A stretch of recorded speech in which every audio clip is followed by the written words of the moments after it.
All right, we're with Michelle Terrill-Heath again with a way through an inquiry series about the next key talking point of the book, which is time, and the idea of the perception of time, and the idea that we all want to get back to being normal after we've had a disease or some kind of, idea of getting healthy again, right? Becoming Yeah. healthy again, and what that means to move forward and be healthy. So, Michelle, having read the first Substack, you talked about time and healing, adapting to change, living well with disease, and the personal growth. So, do you want to just go right in right now about what you think about the perception of time and healing? Some of the ideas behind this first Substack that you wrote last week? Yeah, sure. What I see in working with somebody, my husband, who has this Parkinson's disease for 20 years, over 20 years, it's a natural human desire and instinct to want to get back to normal, to want to get back to what you experienced before you had the disease. And I understand that in very, very minor things. When you have a cut, you want it to heal and you're going to use your thumb again the way you used to. These are not wrong thoughts. But what is not useful and not really helpful is that we don't really go back. And this has been shown to me over and over. We only go forward. Things change, and the quicker we can embrace those changes, the more adept we can become at letting those changes shift and change us in all the ways that they're meant to, rather than resisting them and trying to get back to something else that doesn't even exist. Well, Um, Better off the are. yeah, let's unpack that for a second because, like, time we have as a linear construct in our psychological experience of time. We know that physics, time and space are not really real, but Right. for our own purposes, it does seem to be that, like, a lot of us as we age, of course, we always want to go back, right? Back to the time when we were super strong or back to the time when we had better memories or Yep. so maybe it's because, like, I'm trying to figure out where the origins of back to normal, even that idea, that That language that saying, yeah. where it even came from. And so why do we wanna go backwards? You tell me what your thoughts are. Just like the language is so important, and thinking about I think, like I said, it's a natural human, trait, I believe. It's trying to be secure. We wanna go You know, we wanna get to where we feel secure and safe and, those hierarchies of needs that always come up. Um, I think that when you're sick and when you have a disease, everything gets thrown into limbo and into the unknown and the mystery. And I think as human beings in general, we're very, very uncomfortable with that. We're very uncomfortable being in mystery, whether it's where we're going to sleep tonight or whether it's if we're going to be able to go skiing next winter or whether it's, you know, I wonder, if I'll be able to keep living in this house until I die. Well, whatever it is. it's very that's true. And And I think we're creatures of that. And so we want to go back so that we feel safe and secure. And honestly, the trouble with that is it doesn't work. And so we create, in our minds like that it could work, but it really doesn't because when we have a disease, we change. And so we need to accept and love ourselves and present ourselves to the world as we are, not as we used to be. And I will say to the listeners that, your whole book is basically a testament of you entering the space of the unknown and uncertainty and how to navigate that space. So you're really good at helping others navigate that space. And so just tell me, because of that experience you've had, like, what does healing forward mean to you? What does that look like? What can readers and also just people that you talk to experience and embracing that uncertainty and embracing the fact that I have a disease and I don't know if I'm ever gonna go skiing again. I don't know if Andy was facing that his whole time, right? He probably didn't know if he was gonna have a life in 10 years. The biggest thing that comes to my mind is adaptation. You have to adapt and adapt and adapt and adapt it again. And when you adapt, um, you figure out what works now. And it is true that sometimes what works now can be better than it was before. It's not necessarily going to be worse than or less than. And I'm going to give an example that's pretty dramatic, but But I love that, Michelle, because actually it goes back to the idea of worrying. Like you could use just as much energy to hold a space for something really good to happen out of this. But instead, we always naturally go to the worry space of, oh, I'll never be able to climb a ladder again, or like my relationship's going to end because I have a caregiver. And I'm not, I mean, so I love that. And go ahead and I'm going to just give the example of the way prosthetics have come to become so amazing. And, we have a dear, dear friend, Bill, who lost his leg decades ago in the Vietnam War as a helicopter pilot and has lived with prosthetics his whole life. And so we've spent quite a bit of time with this wonderful man. And, you know, his attitude allowed him to do things with a fake leg that, nobody ever did before. He was a pioneer for Paralympic skiing and all this stuff.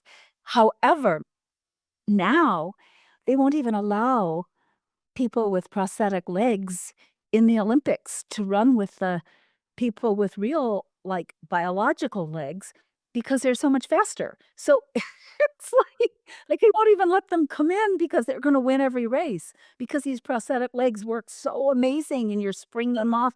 And so, nobody would say, "I wanna get rid of my legs and get prosthetic legs." But if your life leads you to a disease where you have to have an amputation, you may end up you may end up with something where you can run faster. Yeah. that's so true. I love that. Can you give us any examples like in Andy's life that you've seen?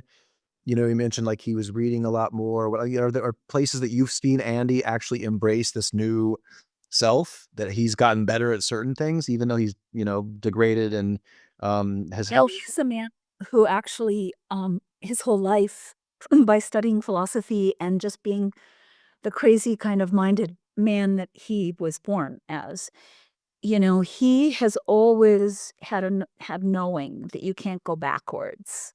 And so even to the point where I would say something like we're saying it's common in language, um, like I would say maybe before he had Parkinson's, I might say something like, "I would like to move back to Hawaii." And he would say, "No, we don't wanna go backwards. We don't wanna go back anywhere.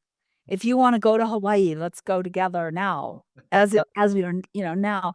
So he's had this ingrained in him, a lot. And so I would say that, you know, he was very against taking the drugs for Parkinson's. And again, that's another story.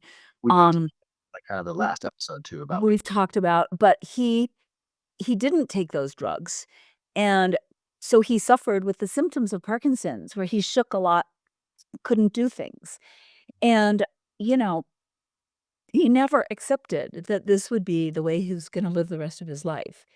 It was just for now, and when he got were there certain does he has he calmed down anyway, or like there are certain things that I well, when he got the deep brain stimulation surgery, he got everything back for about 10 years. wow. After suffering for about 7 years with not being able to do anything, he had the surgery, and within a month, he could again drive, work out at the gym, cook menu food, buy groceries, feed himself, of course, feed other people, he could do everything. Did you And see it come alive? Did you see it got like a light go on in his life where he was like, definitely, "Gosh, this definitely. kind of concept of moving forward is like, yes, I did all those things, but I never had them taken away. Then they got taken away for 7 or 8 years, and now I have them back." It must have been such a new Such a renaissance. Yes, like a total renaissance of a man.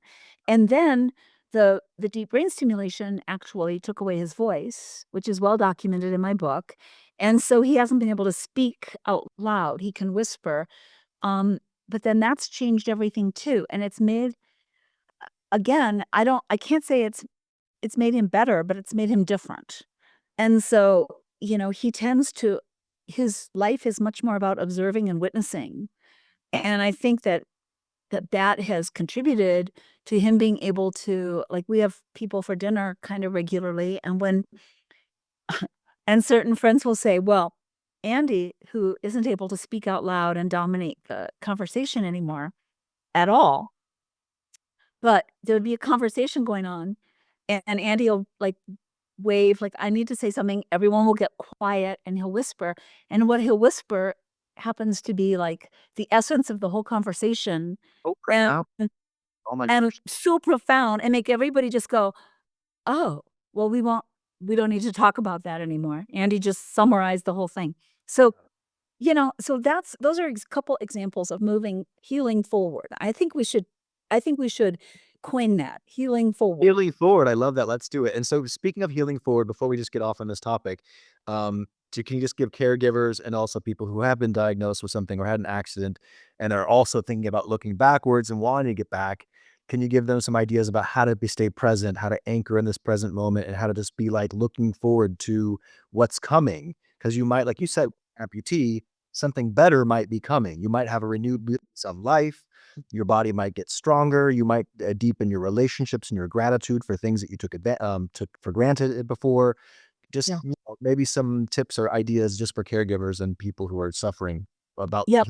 wanting to get back. 'Cause I am the caregiver in this relationship, so I definitely understand the grief that one feels when your partner or yourself goes through loss because of disease and illness or all kinds of things, and those are real losses and real griefs, so I would suggest, feeling those fully, and they will linger unless you allow them in and allow yourself to feel the sadness.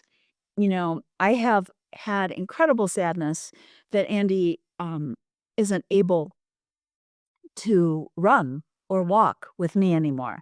So I go by myself or I go with other friends, but that the grief of loss is super important to feel. And then once you've felt it and really been sad for a while or allowed it in, that's the only time that the space happens where new things can come along. And so I have a saying that I really like that I think I made up, and it's that I'm happier that it happened than I am sad that it's over. Hmm. And so, what I would say now is I look at the grief that I've felt about not being able to, say, go for a run or a walk with Andy anymore, is I've had a lifetime of doing those things with him. And so I am more happy that those things happened than I am sad that they're over. And so this balance of happiness and sadness kind of shifts. And now when I walk, I no longer, I mean, I go walking every day, hiking and things. I no longer am like, oh, I wish Andy could come. Now we've graduated to being able to, like, he loves to hear about what I saw on the walks or see photos of the places I went, and so we've graduated to a different place. The adaption that you're talking about, of course. Adaption. Thing. Yeah, And I would say maybe next time, because we're gonna run out of time here, to, discuss maybe the nostalgia, because I do think nostalgia oftentimes a lot of us get stuck in nostalgia, and it keeps us from seeing the gift of what's right in front of us. So you're like, "I can still go for a hike, it's changed," but if you were to only think about, "I only can go with Andy," your life would get stuck. You would never go hiking. So I'd that's love we can kind of unpack that later too, on the next talk, on the way through this inquiry series about time and healing, and I love it, Michelle. It's always so fun to talk with you about these things. I know. Thanks for tuning in, guys. We'll see you next time on the Substack. And don't forget to comment, like, subscribe, share, get involved in the healing journey. Everyone's a caregiver at some point in time, and everyone's been cared for at some time. So this is very important that we have these discussions together.